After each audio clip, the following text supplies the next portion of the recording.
Olá, vamos então para a aula 2 da unidade 6, tá? Nessa aula a gente vai ver isso que está no sumário. Então vamos começar. Vocês viram na aula anterior, né, que a gente tratou sobre capacitor. E capacitor foi algo que a gente já definiu há mais tempo no curso, tá? Então o capacitor é um dispositivo que armazena carga, certo? Ao armazenar carga, ele armazena energia, tá? A energia e a energia depende de uma propriedade que ele tem que chama capacitância, certo? O que a gente vai agora estudar é um dispositivo chamado indutor, tá? O indutor, ele é o análogo ao capacitor, mas quando você tem campo elétrico, tá certo?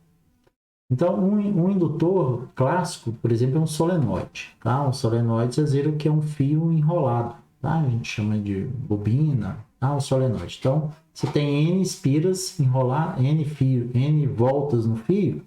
Cada volta a gente trata como uma espira, certo? E um solenoide está constituído de muitas voltas no fio, ou muitas espiras, tá? E a gente sabe que quando uma corrente passa no solenoide, gera um campo magnético, né, que é um solenoide ideal, um campo magnético que está no interior dele. Então, o indutor, qual que é é uma maneira da gente criar um campo magnético com a propriedade, com a característica que a gente quer. Tá? Assim como o capacitor também. O capacitor, ao armazenar carga, cria um campo elétrico lá no interior dele, né? E a gente viu que a capacitância ela tem a ver com as propriedades geométricas do capacitor, tá? Então a gente constrói o capacitor de acordo com o que a gente quer, é, geometricamente, e o resultado vai ser um campo elétrico desejado. E aqui também é a mesma coisa.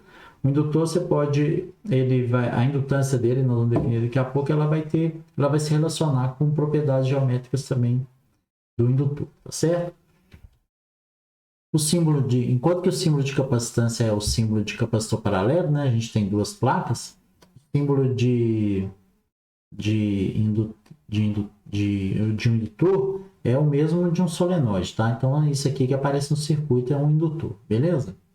Essa figura a gente vai usar daqui a pouco. Então, o indutor ele é um dispositivo que produz campo magnético, certo? E a gente define a indutância para ele, assim como a gente definiu a capacitância, né? A capacitância é a razão entre a carga e a diferença de potencial, tá? A indutância é a razão entre o número de espiras vezes o fluxo de campo magnético dividido pela corrente. Então, enquanto que na capacitância a propriedade, a variável do circuito que era de interesse é a carga, né? Que o capacitor está armazenando carga. No indutor, a variável de interesse é a corrente, tá? E aí vocês vão ver um exemplo que eu vou fazer daqui a pouco. Então tá ok, isso aqui é a definição de indutância, tá? Se a gente pegar, por exemplo, um solenoide, a gente calculou qual que é o fluxo de campo magnético no solenoide, tá? Tem uma expressão lá e colocar aqui, a gente vai ver que a indutância ela depende de fatores geométricos, tá? Ok? Então, vamos lá. Voltando nessa figura aqui. Considere, então, que nós temos um circuito e que a corrente está aumentando, tá? Se a corrente está aumentando, o fluxo de campo magnético nesse solenoide aqui vai estar modificando, né? Porque a gente viu que o campo gerado pela corrente atravessa o interior aqui do solenoide. Se a corrente aumenta, o campo aumenta, né? A gente viu, sabe como calcular a corrente de um solenoide, o campo de um solenoide. A M0I sobre 2πr. Não, desculpa, ele envolve o Ln, tá? Mas ele envolve a corrente, ok? Desculpa, eu não estou com ele em mente aqui, mas o campo ele envolve a corrente, M0I, tá? Então, o que acontece? Se a corrente aumenta, o campo aumenta. Se o campo aumenta, o fluxo varia. Ok? Se o fluxo varia, a gente vai ter uma força eletromotriz que a gente chama de força eletromotriz autoinduzida. É uma força eletromotriz que surge no solenoide quando a corrente está variando. Nesse caso aqui, a gente está aumentando, a força eletromotriz vai ser contrária à corrente, certo? Então, essa força eletromotriz autoinduzida, que a gente usa a palavra, a letra L, que vem de indutor, ele vai ser menos a derivada no tempo do fluxo, tá? Só que como a gente está tratando de indutores, ele vai ter um número de espiras, tá? Então é N vezes o fluxo, tá ok? Isso aqui, quando a gente tem um número de espiras maior que 1, a gente tem que colocar o N também. Isso já era antes também. Então, mas quem que é NFB? Se a gente olhar por aqui, vai ser L vezes I. Então, vai ser menos a derivada no tempo de L vezes I, da indutância vezes a corrente. Então, a força eletromotriz autoinduzida, se L é constante, a gente pode colocar para fora, vai ser menos L dI dt. E daí está aumentando. Tá? Então, o que acontece aqui? O sentido da força eletromotriz autoinduzida, ele vai ser... A gente tem que avaliar aqui, ó, se dI dt está aumentando, ok? dI dt aumentando é positivo. Então, ele vai ser menos essa variação da corrente. Como a corrente está aumentando e vem nesse sentido, a força eletromotriz tem sentido contrário. Essas dois EL aqui são a mesma coisa, tá? Esse aqui está falando só que você tem uma força eletromotriz aqui, ó, indicando que ele vai se opor à corrente, ou de uma maneira mais visualmente fácil de entender, que a força eletromotriz está nesse sentido aqui, ó, sentido contrário à corrente, tá? Ok? Mas a força eletromotriz ela existe no fio, né? Vocês já viram isso, certo?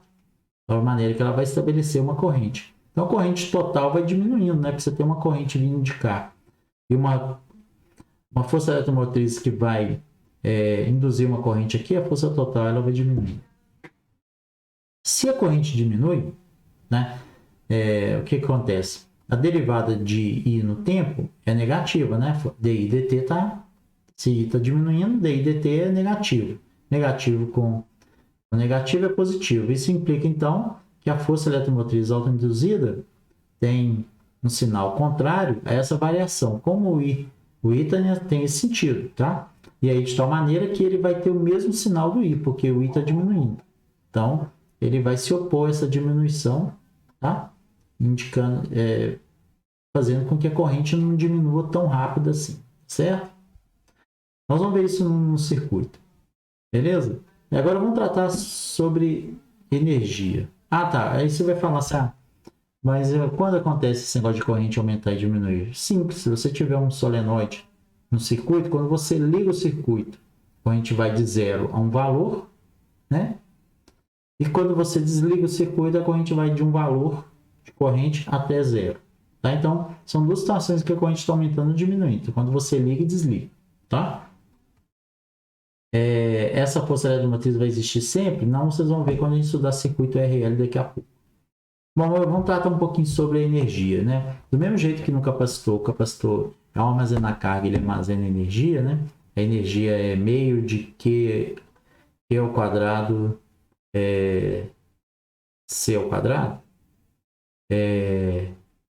Não, era Q ao quadrado C. Aqui também, o indutor ele é capaz de armazenar, como ele gera um campo magnético, ele é capaz de armazenar energia, tá? No campo magnético. Como que isso acontece? Vamos lá, a gente sabe que a energia potencial, né? Um DU, ele é menos o trabalho feito, tá? Menos o trabalho feito. Bom, o trabalho ele vai ser dQ vezes a força eletromotriz, tá?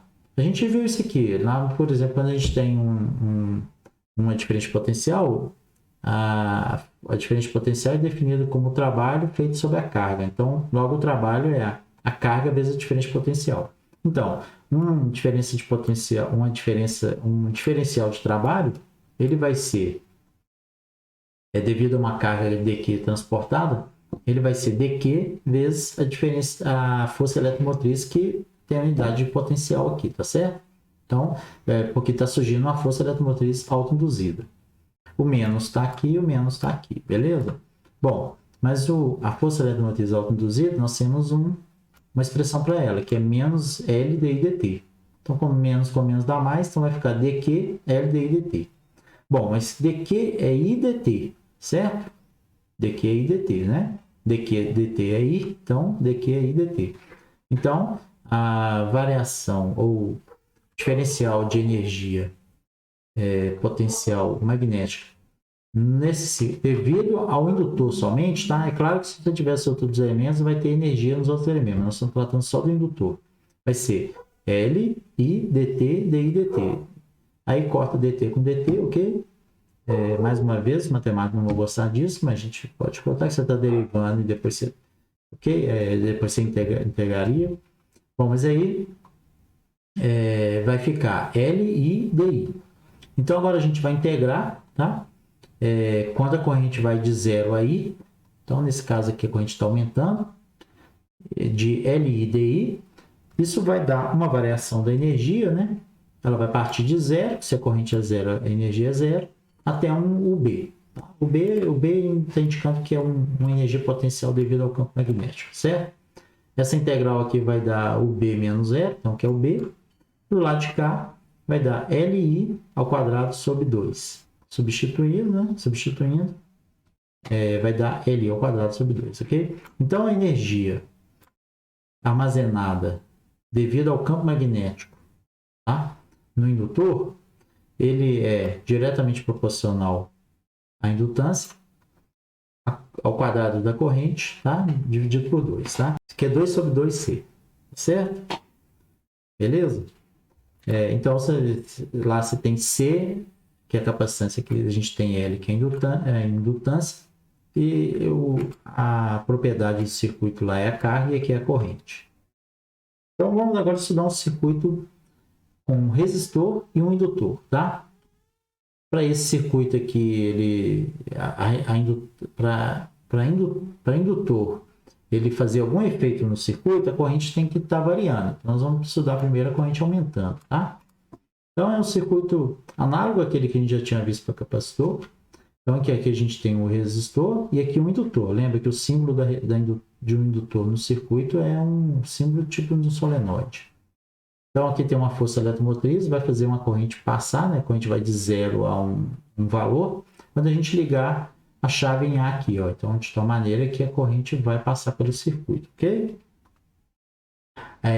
A equação desse circuito aqui vai ficar o seguinte, né? De novo, né?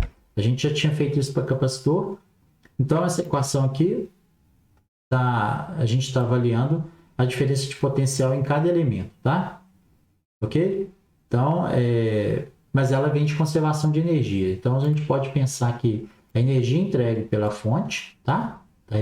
Esse aqui não é energia, mas a gente pode transformar isso facilmente em energia, tá? Passa a multiplicar a carga aqui por tudo, é isso que vai ter unidade de energia, beleza? A energia entregue pela fonte vai ser dissipada no resistor e armazenada no indutor, tá? Então, você tem um tanto de energia aqui, você vai ter um tanto ficando no resistor, né? Dissipando o resistor e um tanto armazenado aqui. Então, por isso que é o menos aqui. Então, epsilon menos VR menos VL é igual a 0, tá? Aí o VR é igual a IR, a gente já fez isso para o capacitor, vou fazer mais rápido. E o VL, a gente viu lá que o VL, a diferença de potencial aqui, ele é igual a menos a força eletromotriz autoinduzida. Como a força eletromotriz era menos LDI dt, aqui vai ser LDI dt, já tem um menos aqui, beleza? Então, isso aqui, de novo, é uma equação diferencial de primeira ordem, porque a gente tem a derivada primeira, tá? Da corrente no tempo, homogênea, porque aqui é igual a 0, ok? Então, a equação diferencial de primeira ordem homogênea, tá? É a equação diferencial mais fácil de resolver, certo? De todas. E essa equação é igualzinha matematicamente à do circuito RC quando está carregando. Então, dá para fazer até um paralelo.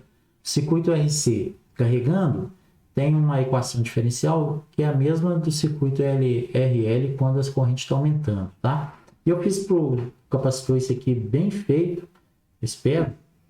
E vocês viram como é que resolve, tá? Mas então como é que faz? A gente vai isolar aqui DI e DT. Então para isso eu tenho que dividir tudo por L, né? E passar para o lado de lá, ok? Então DI e DT é igual a menos R sobre L e menos epsilon sobre R. Qualquer coisa vocês façam isso aí, tá? Vocês vão ver que dá isso aqui. Mas é um passo, né? Divide por L, passa por lá, passa para lá, né? E aí o sinal vai ficar assim. Aí, esse termo aqui, ó, I menos epsilon sobre R, vem para o lado de cá, né?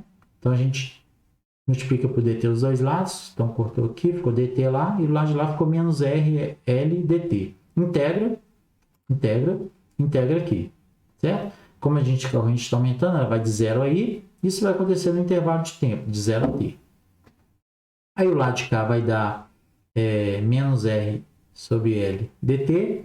O lado de cá vai dar um ln de I menos R, desculpa, I menos epsilon sobre R dividido por menos epsilon sobre R. Aí tira o exponencial dos dois lados, eu não fiz aqui porque eu queria poupar espaço, porque já que eu tinha feito para capacitor, mas é o mesmo processo, tá? E aí, de tal maneira que a corrente muda no tempo, né? Com essa expressão, epsilon sobre R, 1 menos E elevado a menos R, t sobre L, certo? A gente vai ver o gráfico dessa função daqui a pouco. Se eu quero a diferença potencial, o que é a diferença potencial VL é? É L, DI, dt. Então, como eu tenho I, eu derivo no tempo e multiplico por L, tá? Na hora que derivar no tempo aqui, ó, vai dar, esse aqui vai dar zero, aqui vai ficar menos, aí baixa aqui menos R sobre L, então ficou mais R sobre L, é elevado a menos R, T sobre L. Mas como a gente tem epsilon sobre R, aqui o R vai cortar com R e vai ficar. E o L que a gente está usando para multiplicar, né? Vai também cortar com esse L que tem aqui e vai ficar epsilon. Epsilon é elevado a menos RT sobre L. Ok? Façam isso com cuidado, vamos fazer, tá? Para vocês verem. Então, a diferença de potencial no indutor vai ser dado por isso aqui. Ó. Você vê que ela decai exponencialmente, tá? E do mesmo jeito que para capacitor a gente definiu uma constante de tempo capacitiva, aqui a gente vai definir uma constante de tempo indutiva, tá? Porque se aqui a variável t, L sobre R tem que ter dimensão de tempo, né? Que tempo dividido por tempo. Isso aqui tem que dar número, ok? Então, L dividido por R tem unidade de tempo e esse tempo é chamado constante de tempo indutiva, tá? Ok? Ela é proporcional à indutância e inversamente proporcional à resistência. A constante de tempo capacitiva era R vezes C, certo? Que aparecia aqui embaixo aqui R vezes C. Beleza? Então, assim, se você quer, por exemplo, que um indutor, que a corrente, essa corrente aqui vai ela vai ao máximo, tá? Se você quer que a corrente chegue no máximo rápido, você basta trabalhar nessa constante de tempo aqui, ó. Então, ou seja, escolhendo um indutor ou um resistor para que isso ocorra, tá? É assim que funciona.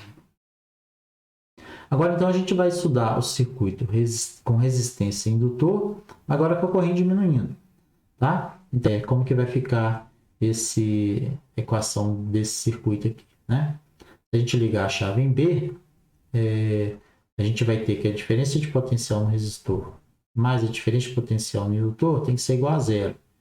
E agora a gente não tem a força eletromotriz mais, certo?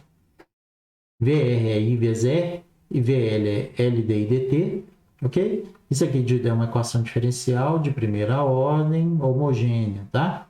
Onde, por primeira ordem, que a gente está avaliando, derivando I no tempo, tá? Então, é facilmente resolvendo, lembrando, a gente isola aqui, né? A gente tem que colocar de um jeito que a gente tem que integrar. Por isso que a gente isola para poder ficar fácil de integrar essa coisa. Aí divide por L e passa para o lado de lá. Então vem o I para cá, DT para lá, beleza? E aí vai ficar DI sobre I menos R sobre L dt. Integra no tempo, integra em DI aqui, ok? Nesse caso a corrente a corrente está diminuindo, né? corrente está diminuindo, então a solução dessa equação diferencial I de t é igual a epsilon sobre r, E elevado a menos rt sobre L. Você vê que a corrente ela decai exponencialmente com o tempo, tá? Ela diminui, mas o indutor aqui não deixa ela diminuir rapidamente, porque vocês viram que surge uma força eletromotriz que contraria essa diminuição da corrente, de tal maneira que ele ainda deixa a corrente aqui por mais tempo, entendeu? Ok? E em vez dela diminuir quase que instantaneamente, quando você desliga, se você tiver só o resistor, você tirou, você desligou a chave aqui, a corrente cessa, né? O tempo é esse tempo do processo de você desligar. Mas com o indutor, não, a corrente ela ainda vai existindo por um tempo, tá? Ela vai decaindo exponencialmente. E esse decaimento aqui pode não ser muito rápido, né? É só escolher os fatores aqui, ó. Se você não quer que isso aqui caia muito rápido, você faz um L grande, por exemplo. Aí esse fator aqui, ó,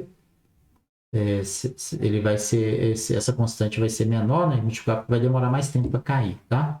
Ok? Para a corrente decair no tempo. De novo, se a gente quer a diferença de potencial, ele é L dI dt. Como eu tenho I aqui, derivando aqui vai cair menos R sobre L, corta R com R, então vai ficar, e o L que está aqui vai cortar com L que vai descer, vai ficar menos epsilon, E elevado a menos R sobre LT. E aqui tem um gráfico mostrando como que dá a variação da corrente e da diferença de potencial quando a corrente aumenta e quando a corrente diminui, né? Só mostrar aqui, ó, quando a corrente está aumentando, a corrente ela vai dessa maneira, né? Ela, para um tempo muito grande, esse termo aqui vai a zero, então ela tende a epsilon sobre R, ok? E a diferença de potencial, para um tempo muito grande, ele tende a zero, né?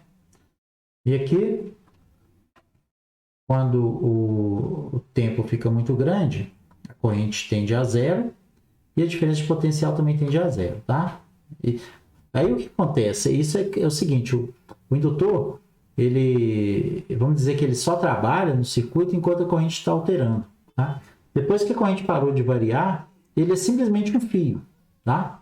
Porque ele passa a ser, ele tem um comportamento de um fio retilíneo ali, tá? O fato de ter essas voltas aqui, é claro, está gerando um campo magnético, mas você não tem variação do fluxo desse campo magnético, tá certo? Ele passa a ter um comportamento de um fio comum, que também está gerando um campo magnético no espaço aqui, ó, tá? Nesse caso aqui vai gerar um campo magnético aqui dentro, tá? Beleza?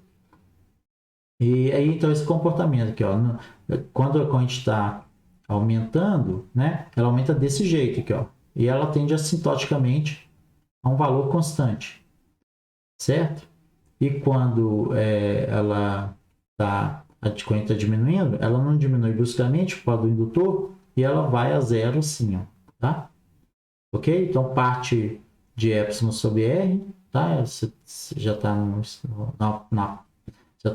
situação em que o indutor ele não está trabalhando nesse sentido, né? De que ele não está retardando corrente mais. Então, tipo assim, você tem um valor máximo da corrente e ela vai decaindo.